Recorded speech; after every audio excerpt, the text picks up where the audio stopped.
Saludos cordiales para cada uno de los estudiantes de la especialización en evaluación educativa. Iniciamos el módulo de evaluación de los aprendizajes.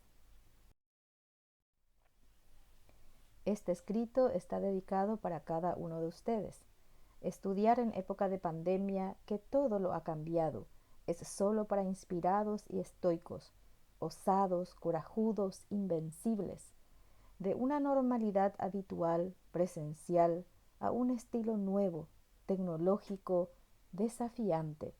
Estudiar en época de pandemia es cerrar los ojos a la tentación de tirar la toalla, postergar la formación, dejar para más adelante cuando salga de nuevo el sol tras la tempestad. Es tener visión de futuro y garras para el presente. Es controlar el miedo, la ansiedad, la incertidumbre y dar paso a la perseverancia y a la tenacidad. Es no convertirse en estatuas, sino en atletas en quienes está depositada la esperanza. El cronograma para el desarrollo de este módulo es septiembre 2 clases y en octubre 4 clases.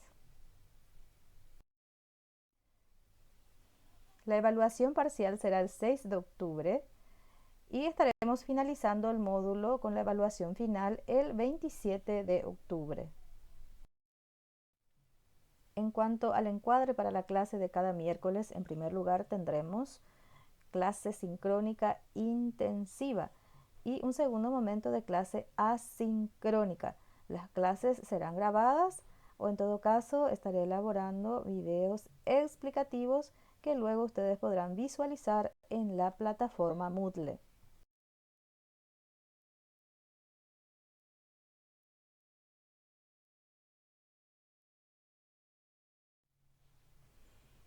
Iniciamos la primera unidad con la pregunta ¿qué es la evaluación educativa? Encontramos varias respuestas como las siguientes. La evaluación educativa es una actividad mediante la cual se atribuye un determinado valor a los elementos y hechos educativos con vistas a las decisiones. Carrasco, José Bernardo. La evaluación es el proceso de obtención de información y de uso para formular juicios que a su vez se utilizarán para tomar decisiones. Ya encontramos palabras claves entre estos dos conceptos que coinciden en cuanto a proceso, información, juicios y toma de decisiones.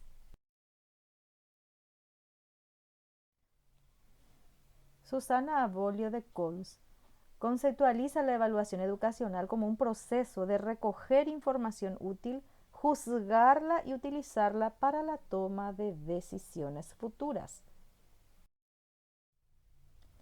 Pedro Lafourcade nos dice que la evaluación es parte del proceso educativo y que tiene como fin comprobar de modo sistemático en qué medida se han logrado los resultados previstos en los objetivos preestablecidos.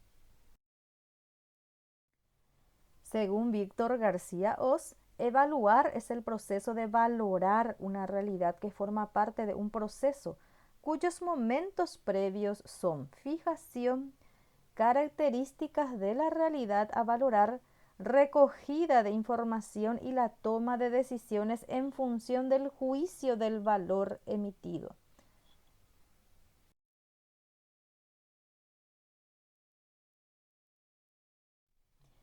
Como han podido observar, existen varios conceptos de evaluación educativa, muchos más que estos que estamos viendo, pero también pueden observar que la mayoría de estos conceptos coinciden en palabras claves, como por ejemplo proceso, obtención de informaciones, juzgar informaciones, valorar y tomar decisiones para la mejora.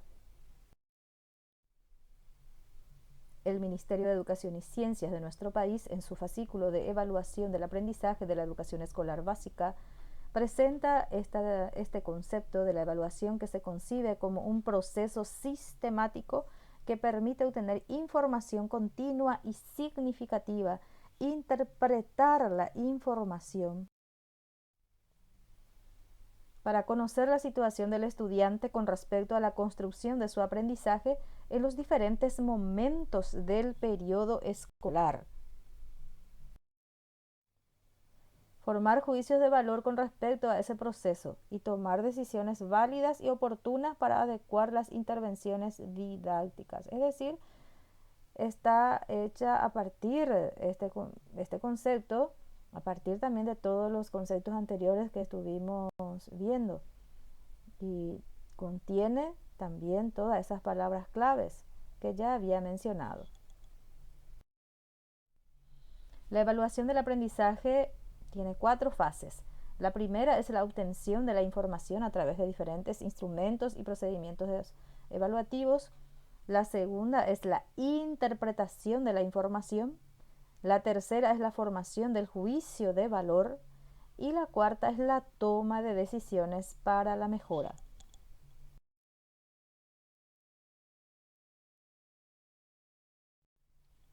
La primera característica de la evaluación es que es educativa. Por ello decimos justamente evaluación educativa, porque busca la mejora, busca el perfeccionamiento, no la punición, el control u otro fin. Es continua porque se desarrolla desde el inicio hasta el final del proceso de enseñanza-aprendizaje. Al inicio tenemos la evaluación diagnóstica, durante el proceso la evaluación formativa y finalizamos con la evaluación sumativa. La evaluación es acumulativa porque es un proceso continuo, no es de un solo momento. Y hay que registrar para porque es difícil recordar todo, es imposible recordar todo. Entonces se requiere de registros donde ir anotando los resultados de las evaluaciones, ya sean diagnósticas, formativas, especialmente las sumativas, para no olvidar ninguno de los puntajes de los alumnos, para que realmente la evaluación final sea justa. Y es integral porque se debe evaluar todos los componentes como ser conceptual, procedimental, actitudinal. Se ocupa de todas las manifestaciones de la personalidad, por eso es integral. La evaluación educativa es indirecta porque evalúa las manifestaciones internas a través de observaciones del comportamiento externo.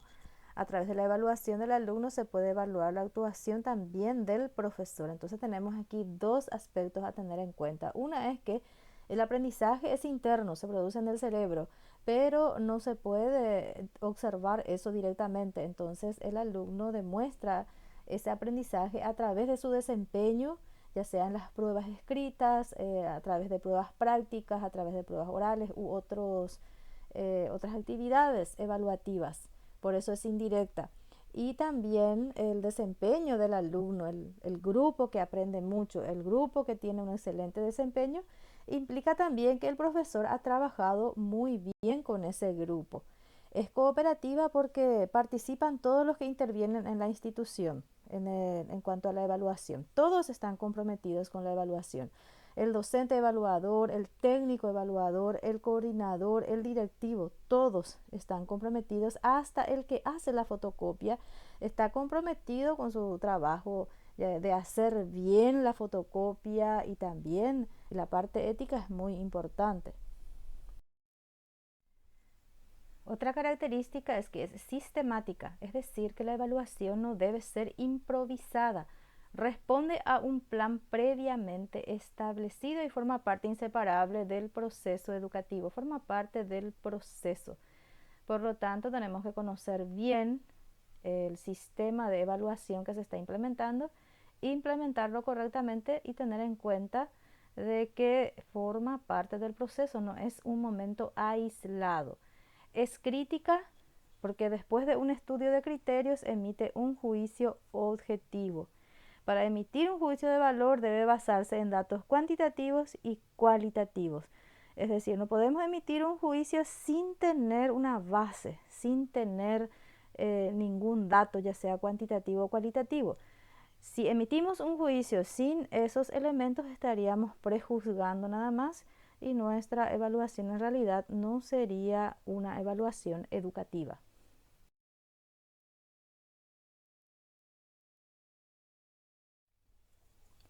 Es importante recordar los principios de la evaluación educativa y aplicarlos. El primero, el principio de continuidad, que se basa en la característica de la evaluación de que es continua. Esto está en el contexto de la evaluación diagnóstica, formativa y sumativa. El principio de diferencialidad justamente hace referencia a que tenemos diferentes instrumentos de evaluación disponibles para aplicar de acuerdo a qué es lo que queremos evaluar. Diferentes procedimientos y diferentes instrumentos de evaluación. En cuanto al principio de cientificidad, la evaluación debe evaluarse, es decir, tenemos que analizar de qué manera estamos evaluando y si estamos cumpliendo como debe ser. También conocer las bondades y limitaciones de cada instrumento de evaluación. Conocer bien las normas técnicas para elaborar cada tipo de instrumento y aplicarlo. No se puede improvisar en ese aspecto. Hay que conocer las normas técnicas y aplicarlas. El principio de finalidad hace referencia a que la evaluación debe hacerse en relación con los objetivos educacionales, es decir, qué es lo que estamos queriendo lograr.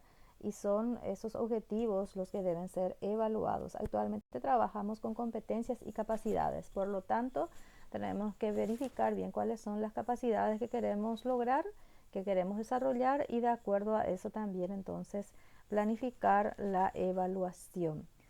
Y tener en cuenta también que solamente lo que hemos desarrollado podemos evaluar. Es decir, si incluimos algún tema por equivocación en una evaluación, un tema que no hemos desarrollado, pues como evaluadores o como docentes evaluadores tenemos la facultad para anular ese ejercicio. El principio de integralidad. La evaluación debe considerarse como parte integrante e ineludible del proceso educativo. Está integrado en el proceso educativo. Eso por un lado. Y otro aspecto es que todo puede ser evaluado, por eso integral también. No puede concebirse la tarea educativa sin la evaluación de sus circunstancias. También pueden ser evaluados los objetivos, los contenidos, las capacidades, las competencias, los métodos, los procedimientos, los materiales, actividades o experiencias. Todo es evaluable, como también sus resultados para establecer el nivel de efectividad con que se realiza. Y por otro lado también podemos tener el principio de integralidad, teniendo en cuenta de que tenemos que trabajar lo conceptual, procedimental y actitudinal. El principio de individualidad. La evaluación debe hacerse en relación a las diferencias individuales de los educandos. Por eso también es muy importante contar con una cantidad pedagógicamente aceptable de estudiantes para que el profesor también pueda darle una atención individualizada a sus alumnos. Ya en el proceso de enseñanza-aprendizaje, donde aplicamos las estrategias para la atención a la diversidad, que ningún estudiante es igual al otro, hay estudiantes que aprenden más rápido, otros más lentamente, otros que requieren más atención, así también tenemos que analizar y planificar una evaluación acorde a las necesidades de nuestros y a las potencialidades y limitaciones de nuestros estudiantes. Bueno, de esta manera iniciamos nuestra asignatura de evaluación de los aprendizajes, estudiando los conceptos, las características y principios de la evaluación educativa. La tarea para esta primera parte es la elaboración de un ensayo en el cual van a explayarse sobre cómo está, según el parecer de ustedes, la evaluación educativa, cómo se está aplicando, cuáles son las características que muchas veces son olvidadas, principios desatendidos o aquellos que están siendo realmente aplicados. Muchísimas gracias por la atención y éxitos en sus actividades.